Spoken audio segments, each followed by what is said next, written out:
Hi, a lot of you out there know me by now. However, for those that don't, my name is Bill Weir. I'm part of the English Defence League in Newcastle upon Tyne. Now, like most of you people, I tend to take whatever I hear on the news and the general media and papers, etc., with a pinch of salt, because like you, I understand a lot of what they say is twisted and only half-truth at the best. But even now, when we can see on our TV screens every single day the absurd situation in France, the media are still trying to put a spin on this and attempting to make these migrants out as to be sad, lonely people in need of our help. For years, the situation has been allowed to go unchecked, and if anyone spoke out about it, you could guarantee the liberal left media would brand you as a racist or a bigot. We have all seen the ineptitude and stupidity of not only this current batch of ministers, but the ones that went before them.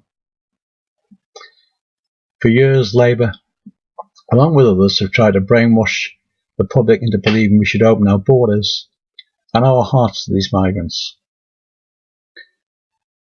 But at long last, I believe the public are starting to see the foolishness of this claim by the loony left, and they're starting to demand change, not before time. The jungle dwellers know their days of the easy life in Britain are numbered. Hence the nightly tunnel invasions to try and get here before the Benefit drawbridge is pulled up. Don't get me wrong, I understand the desire to be here. I mean, why would they claim asylum in all the safe countries they have crossed, when they know full well that even after breaking the law to get into this country we will forgive them and attend to their every need? Yes, they understand Britain is a soft touch, because we are. It's as simple as that. Not only should we take back control of our borders and use every means at our disposal to repel these invaders, because that's what's going on here. It's an invasion. This is not a bunch of people fleeing war zones. That argument was lost the minute they gained access to European soil. These are benefit-hungry freeloaders at best, or possibly even terrorists.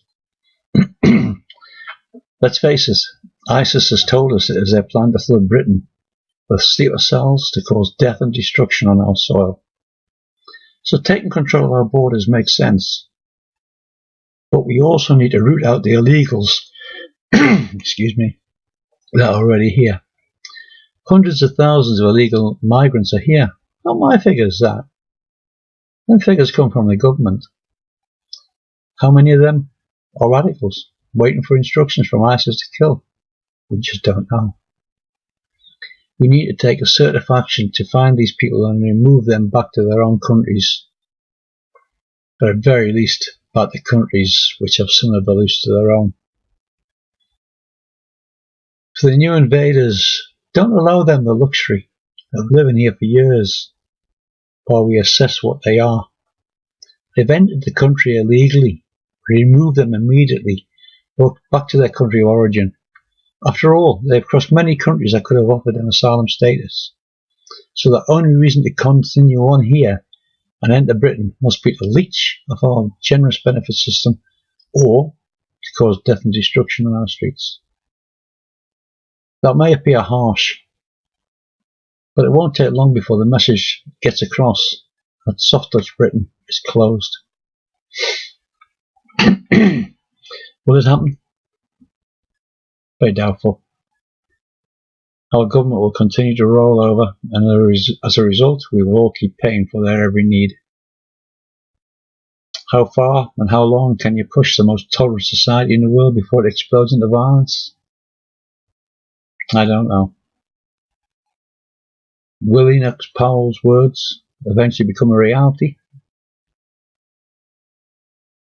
Hopefully I won't see it, as my lifespan will have ended.